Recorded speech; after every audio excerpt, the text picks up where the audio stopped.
नमस्कार प्रिय दर्शक बंधुगण संबलभूमि टीवी आज कार्यक्रम को आपण को अनेक अनेक स्वागत। वर्तमान देखा जाउछि जे सरकार माळ माळ योजना करिबारे लागिछंती।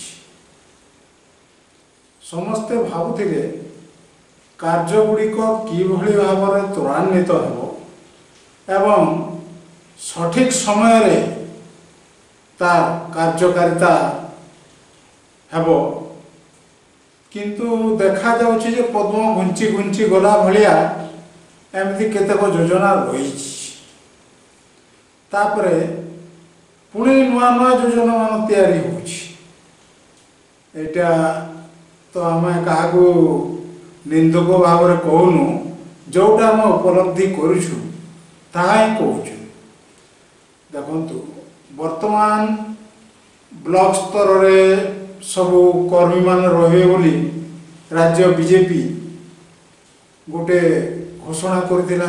ब्लॉक स्तरीय, जिला स्तरीय, आप स्तरीय, पंचायत स्तरीय, किंतु सेटा एबा कोन से लोकटे जदि पंचायत रु फोन उठाउछि नेता को पाहु नेता फोन उठाउ नहांती गुड़ी अभियोग हुए संपर्क कौन हो एटा। तापर देखंतु ए जो सुभद्रा योजना आउ एसओपी दिन को दिन बढ़ी चली बदली चली।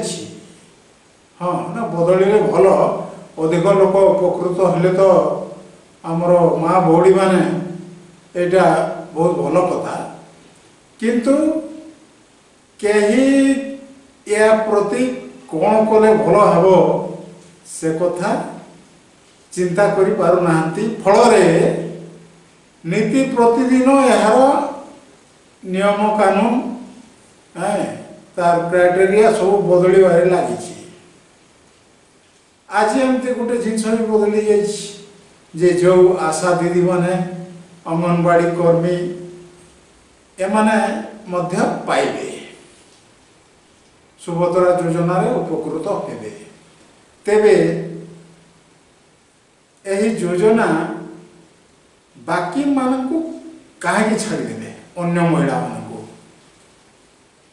एटा गोटे विराट असुविधा हे पारे भविष्य आउरे केबे मिलिबो। 17 तारीख निर्धारित होईछि जे प्रधानमंत्री महोदय याको उद्घाटन करिवे, किंतु 17 तारीख भितरे आमर प्रस्तुति हे पारिबो तो।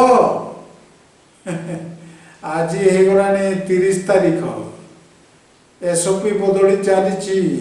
हाँ तार नीति नियम परिवर्तन घटी चलीछि, किंतु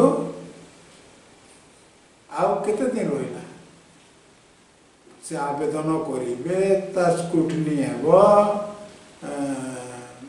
जांच करा जिवो तापरे किए योग्य किए अयोग्य ता मध्य सेथिरु बछा जिवो। एमती टंका आसिला बेलको मु भाबुची 6-7 मास लागि। अवश्य सरकार चाहिए करिपारंती शीघ्र, एटा तो आमर निजर अनुमान कथा हम कहूँ। तेबे वर्तमान ये जो मंथर गति रे कार्य चली सरकार देखो मझिरे डिक्लेयर हो गला जे जो भत्ता वार्धक्य भत्ता, विधवा भत्ता, विकलांग भत्ता इत्यादि कौन कौन भत्ता अच्छी 3000 टंका लेखा होगा, किंतु देखला बेला को सही 1000 पाउचंती। बीजेडी अमल जो 1000 मिलुतिला सही 1000 ही अच्छी, कहार भत्ता बढ़ी नाही। आउ कौन रहा धानर